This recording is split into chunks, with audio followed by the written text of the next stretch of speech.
CM Yogi Adityanath का तूफानी प्रचार यूपी के तमाम जिलों में लगातार जारी है और आज यूपी में 4 जनसभाएं करेंगे सीएम योगी। तो सीएम योगी आदित्यनाथ लगातार तूफानी प्रचार कर रहे हैं। यूपी में आज उनकी 4 जनसभाएं होंगी। गोरखपुर में रोड शो करेंगे सीएम योगी आदित्यनाथ। कुशीनगर और देवरिया भी पहुंचेंगे, वहां पर भी जनसभा को संबोधित करते हुए भाजपा प्रत्याशियों के लिए वोट अपील करेंगे। गोरखपुर में 2 जनसभाएं हैं सीएम योगी आदित्यनाथ की। रवि किशन के पक्ष में रोड शो करेंगे सीएम। वहीं गोरखपुर टाउन हॉल चौक से विजय चौक तक उनका रोड शो आयोजित हुआ है। गोरखपुर से भाजपा प्रत्याशी हैं रवि किशन और कुशीनगर से भाजपा प्रत्याशी विजय कुमार दुबे के समर्थन में भी सीएम योगी जनसभा करेंगे। देवरिया से भाजपा प्रत्याशी हैं शशांक मणि। तो इन सभी बीजेपी प्रत्याशियों के लिए वोट अपील करते हुए नजर आएंगे आज CM Yogi Adityanath. Back to back उनकी 4 जनसभाएं हैं जिन्हें संबोधित कर सीएम योगी आदित्यनाथ जनता को साधने का प्रयास करेंगे।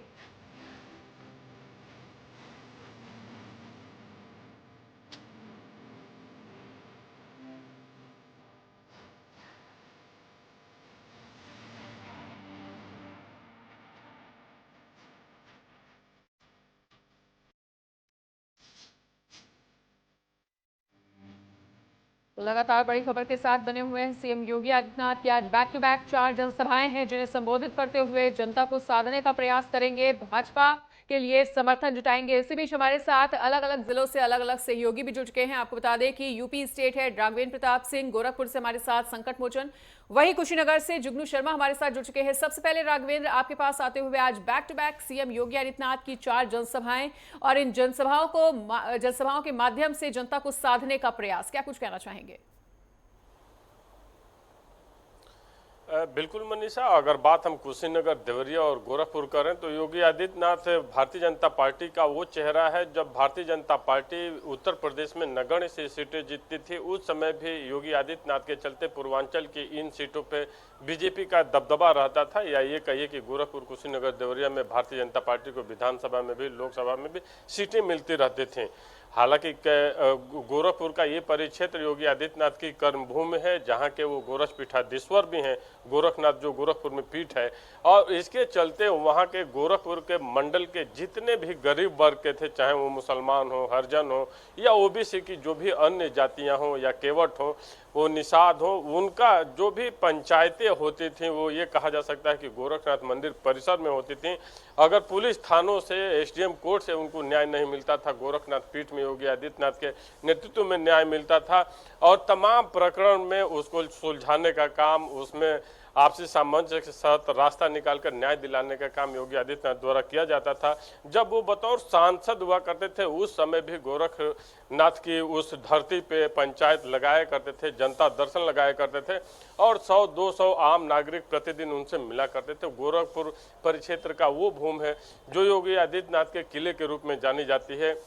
आज का ये कार्यक्रम कुशीनगर का और देवरिया में जो सलेमपुर लोकसभा क्षेत्र है, वहाँ का कार्यक्रम भी बेहद खास है, क्योंकि जिस तरह से यहाँ पे सफाई की व्यवस्था कराकर, सड़कों का जाल बिछाकर, गरीबों की योजनाओं को लाकर और अपराध मुक्त पूर्वांचल बनाने का जो काम किया योगी आदित्यनाथ ने, शायद वही कारण था कि उत्तर प्रदेश की जनता और पूर्वांचल की जनता ने उनके झोली में खूब वोट दिए और सत्ता में वापसी भी कराई। 35 साल बाद उत्तर प्रदेश में ऐसा सिनेरियो भी देखने को मिला कि कोई भी सरकार रिपीट हुई।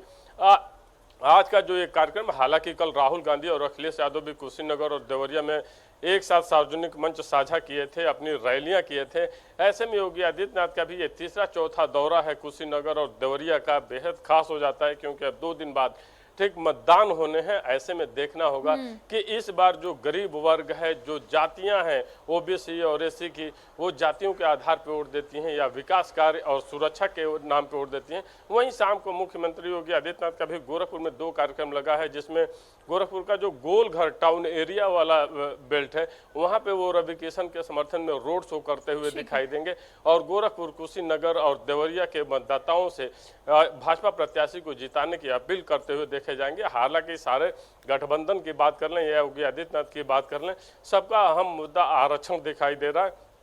हर कोई आरक्षण बचाने की बात कर रहा है। कोई किसी का दावा है कि अगर ये आते हैं तो आपका आरक्षण निकाल करके मुसलमानों को दे दिया जाएगा, और उनका दावा है कि अगर ये आते हैं सत्ता में, भारतीय जनता पार्टी आती है, एनडीए सरकार बनती है, तो ये आरक्षण को खत्म कर देगी। देखना होगा जनता कितना जागरूक है और किस विवेक से वोटिंग करती है। हालांकि अगर पूर्वांचल की इन सीटों की बात करें तो योगी आदित्यनाथ के नाम पे यहाँ पे भारतीय जनता पार्टी काफी मजबूती से लड़ती हुई दिखाई दे रही है। ठीक है राघवेंद्र, लौटेंगे आपके पास। गोरखपुर से संकट मोचन भी हमारे साथ जुड़े हुए हैं, उनका भी रुख कर लेते हैं। संकट मोचन, पहले आप ये बता दीजिए कि सीएम योगी आदित्यनाथ के आज क्या कुछ खास कार्यक्रम रहने वाले हैं गोरखपुर में, मिनट टू मिनट क्या कुछ स्केड्यूल रहने वाला है?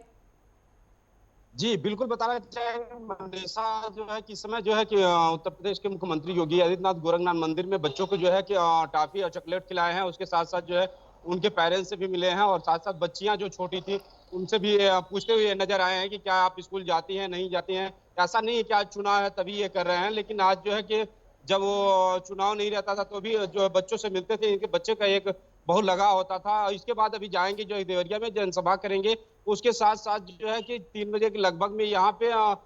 रवि किशन जो सांसद हैं गोरखपुर के, उनके पक्ष में जो है कि रोड शो करेंगे और जनता से अपील भी करेंगे इनके अधिक से अधिक मतदान करें। जो है कि यहाँ पे कोई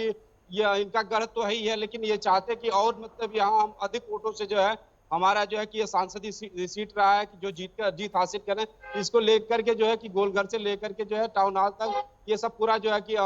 चौक टू चौक जो है रोड शो करेंगे। रोड शो के बाद जो है ये गोरखनाथ मंदिर जाएंगे। जी बिल्कुल। कुशीनगर से जुगनू शर्मा हमारे साथ जुड़े हुए हैं, उनका भी रुख कर लेते हैं। जुगनू, तो कुशीनगर का भी दौरा लेने वाला है सीएम योगी आदित्यनाथ का, ऐसे में लगभग कितने बजे तक कुशीनगर पहुंच जाएंगे? वहां पर किस तरह के खास कार्यक्रम करके जनता को साधने का प्रयास सीएम योगी आदित्यनाथ द्वारा? जी मनीषा, आपको बता दें कि आज मुख्यमंत्री योगी आदित्यनाथ का आगमन तकरीबन 11 बजे करीब हाटा में स्थित सिंचाई विभाग मैदान के पास होगा, जहां योगी आदित्यनाथ जनसभा को संबोधित करेंगे और साथ ही भाजपा प्रत्याशी विजय दुबे के समर्थन में जनता से वोट देने की अपील करेंगे। बिल्कुल। और एक बार फिर से राघवेंद्र यूपी स्टेट हेड के पास लौटते हुए, राघवेंद्र, तो जैसा कि अभी हमारे सहयोगी ने भी दोनों ही जिलों के बारे में तमाम जानकारी साझा की, अगर गोरखपुर की बात कर ले तो यहाँ पर माना कि यादव और मुस्लिम मतदाता बहुत ज्यादा हैं, लेकिन भगवा लहर यहाँ पर इतनी ज्यादा है, इतनी तगड़ी है तो कि कहा जा सकता है कि इस सीट पर कोई चमत्कार ही है जो इंडी गठबंधन के लिए काम करे या उन्हें जीत दिला सके।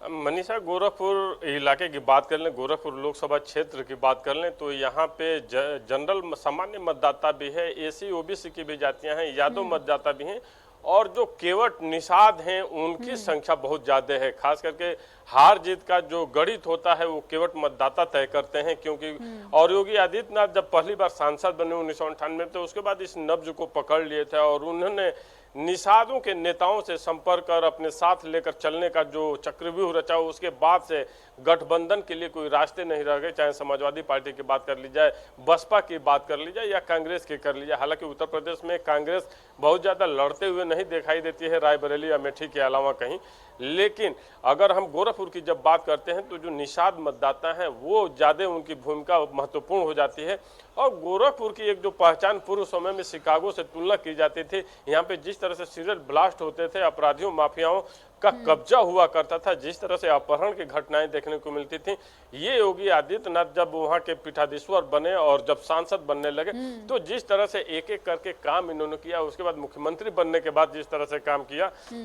इसके साथ साथ अपराधियों के सफाई के साथ साथ 7 साल में जिस तरह से वहाँ के इंफ्रास्ट्रक्चर को डेवलप किया गया है, जिस तरह एम्स बनाया गया गोरखपुर में, और गोरखपुर में एम्स की लड़ाई योगी आदित्यनाथ जब सांसद थे तब सड़क से लेकर संसद तक उसकी लड़ाई लड़ा करते थे कि गोरखपुर में बनना चाहिए एम्स। रायबरेली में जब एम्स बना, आजमगढ़ में बना, उसके पहले से उनकी मांग हुआ करती थी कि गोरखपुर में एम्स बने, और मुख्यमंत्री बनने के बाद उन्होंने जमीनें भी दी और एम्स बनकर तैयार भी है। इसके अलावा गरीबों को राशन, शासन, अनुशासन के माध्यम से भारतीय जनता पार्टी ने जो योजनाएं पहुंचाई, वहां आवास की बात कर लें या शौचालय की बात कर लें, उज्ज्वला गैस की कर लें, आयुष्मान कार्ड की कर लें, तो योगी का जो फैक्टर है मेन गोरखपुर में, जिस तरह से वहाँ इंफ्रास्ट्रक्चर बिछाया गया, जो सड़कों का जाल बिछाया गया, इसके अलावा रामगढ़ ताल आज देखने लायक है। आज वहाँ पर्यटक भी आने लगे हैं, वहाँ बोटिंग की सुविधा, स्टीमर की सुविधाएं रामगढ़ ताल में उपलब्ध है। तो जो विकास कार्य किए गए हैं उसको देखते हुए ऐसा लगता है कि जातियों पे भारी राशन शासन अनुशासन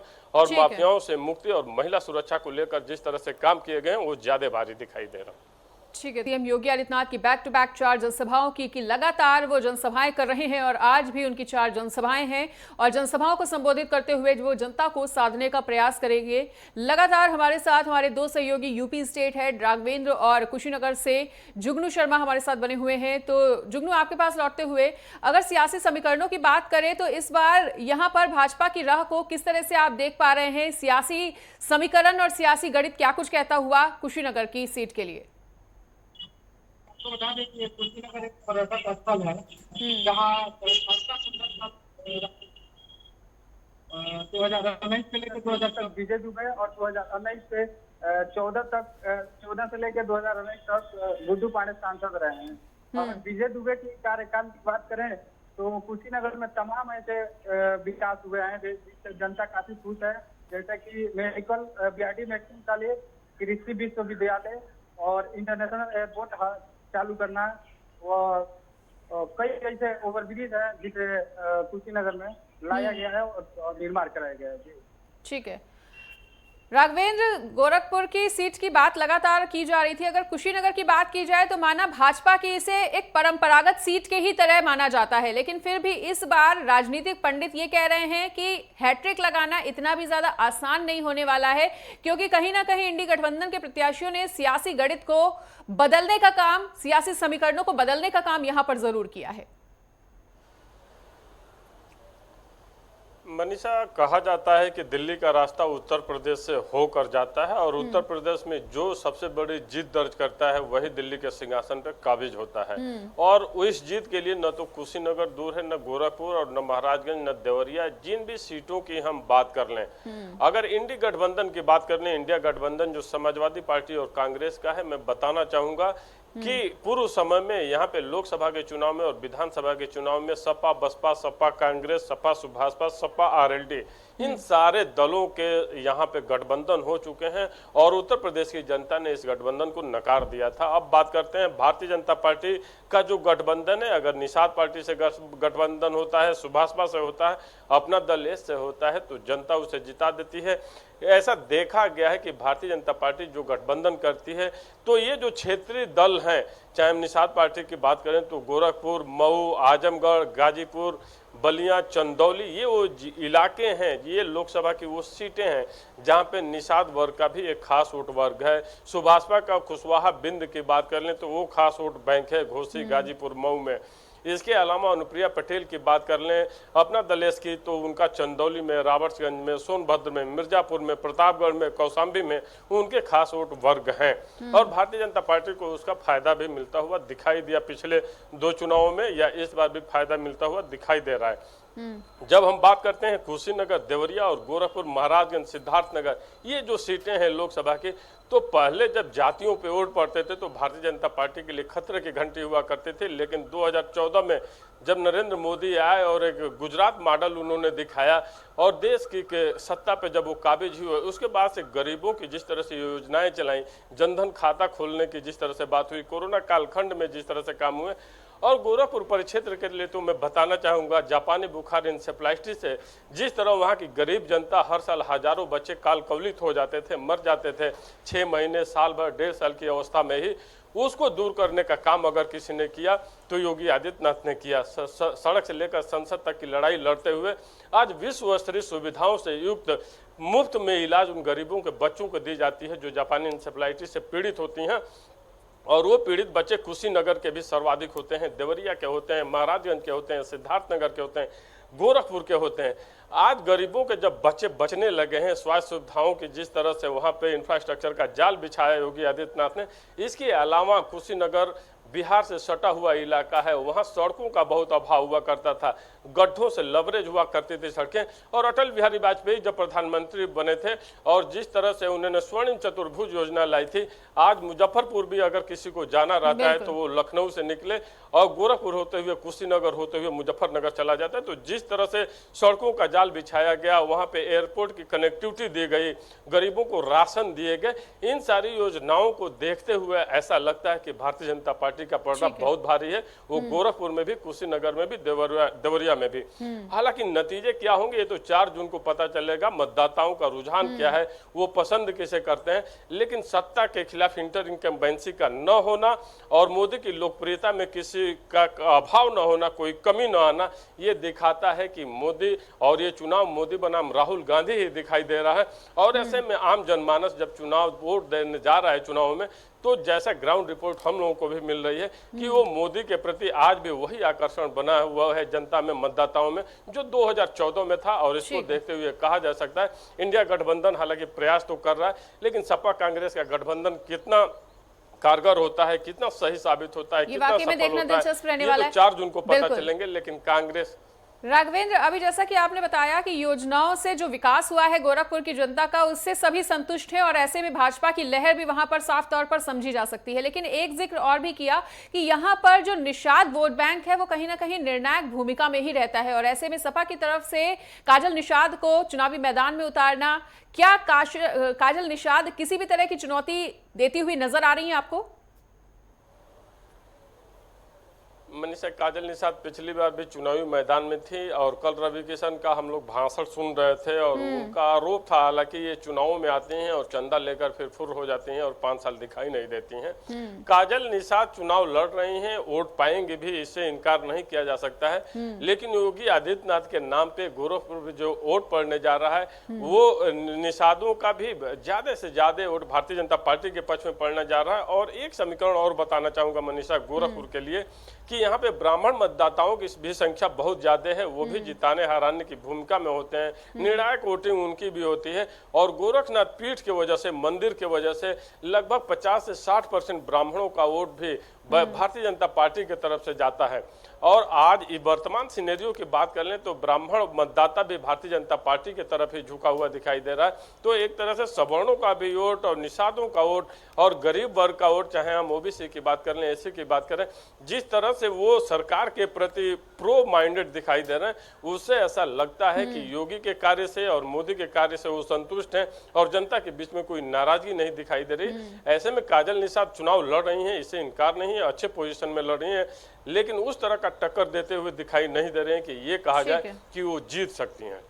बिल्कुल राघवेंद्र, देवरिया सीट के भी सियासी समीकरणों को आपसे समझने का प्रयास करेंगे, लेकिन यहां पर कुशीनगर से एक बार फिर से जुगनू का रुख करते हुए, जुगनू, अगर कुशीनगर में सियासी समीकरणों को साधने का प्रयास किया जाए तो बीजेपी बहुत ज्यादा आगे नजर आ रही है, लेकिन अगर चुनावी मुद्दे भी देखे जाएं तो ऐसे कौन कौन से चुनावी मुद्दे हैं कुशीनगर क्षेत्र में जिन पर लगातार चर्चा चल रही है और लगातार उन मुद्दों के माध्यम से तमाम सियासी दल जनता को साधने का प्रयास कर रहे हैं? जी, चुनावी मुद्दे बता दें तो कहीं ना कहीं कुशीनगर में एक सबसे बड़ी चुनावी मुद्दा है जो चीनी मिल है। कुशीनगर में एक ही चीनी मिल चालू है और जिससे गन्ना किसान काफी परेशान होते हैं। गन्ना को बेचने के लिए बहुत दिक्कतों का सामना करना पड़ता है। बिल्कुल राघवेंद्र, देवरिया सीट के समीकरण को अगर साधने का प्रयास भाजपा द्वारा किया जा रहा है तो ऐसे में विपक्ष की भूमिका किस तरह से देख रहे हैं और बसपा की भूमिका को लेकर क्या कुछ कहना चाहेंगे? मनीषा, देवरिया भारतीय जनता पार्टी के लिए हमेशा ही सेफ सीट रही है, वो चाहे विधानसभा का चुनाव रहा हो या लोकसभा का चुनाव रहा हो। इतना जरूर है कि जो भारतीय जनता पार्टी ने प्रत्याशी बनाया है उनका कोई पुराने नेता नहीं रहे हैं कि ऐसा पॉलिटिकल वो हो, लेकिन भारतीय जनता पार्टी का पलड़ा वहाँ भारी है। हालांकि अखिलेश प्रताप सिंह वहाँ मजबूती से चुनाव लड़ते हुए दिखाई दे रहे हैं। अखिलेश प्रताप सिंह जो इंडिया गठबंधन के कांग्रेस के तरफ से उम्मीदवार हैं, उनके साथ एक माइनस पॉइंट है कि उनकी अपनी विधानसभा उनके लोकसभा क्षेत्र में नहीं आती, तो ये उनके लिए ड्रॉबैक है। और भारतीय जनता पार्टी का पलड़ा वहाँ इसलिए भी भारी हो जाता है कि यहाँ पे गोरखपुर मंडल का ये जो भी जिला है, कुशीनगर की बात कर लें, देवरिया की बात कर लें,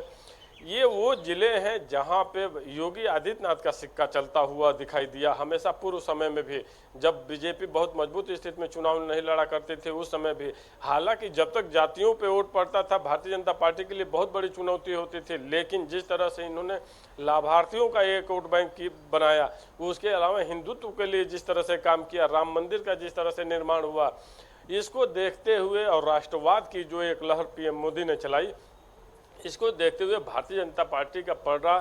देवरिया ही नहीं गाजीपुर, मऊ, घोसी में भी मजबूती से बीजेपी लड़ती हुई दिखाई दे रहा है। कुशीनगर के हमारे संवाददाता अभी जो चीनी मिल की बात कर रहे थे, तो कुशीनगर, देवरिया, गोरखपुर, महाराजगंज ये वो क्षेत्र हैं जहां की चीनी मिलें सपा बसपा सरकारों में बंद कर दी गई थी, और सीएम योगी आदित्यनाथ जब सत्ता में आए तो हर जगह की चीनी मिलों की शुरुआत करने के काम अगर किसी ने किया तो योगी आदित्यनाथ ने किया। तो अगर चीनी मिलों की बात कर लें, गरीबों की योजनाओं की बात कर लें, माफियाओं से मुक्ति की बात कर लें, महिला सुरक्षा की बात कर लें, सड़कों की झाल की बात कर लें, स्वास्थ्य सुविधाओं की बात कर लें, तो जिस तरह का काम किया गया है सरकारों द्वारा और जनता में जो नाराजगी नहीं दिखाई दे रही है, उसको देखकर यही लगता है कि अखिलेश प्रताप सिंह मजबूती से चुनाव तो लड़ रहे हैं, लेकिन भारतीय जनता पार्टी का पलड़ा यहाँ भी बहुत भारी दिखाई दे रहा है। ठीक है, दोनों ही सहयोगियों का हमारे साथ जुड़ने के लिए बहुत बहुत शुक्रिया। तो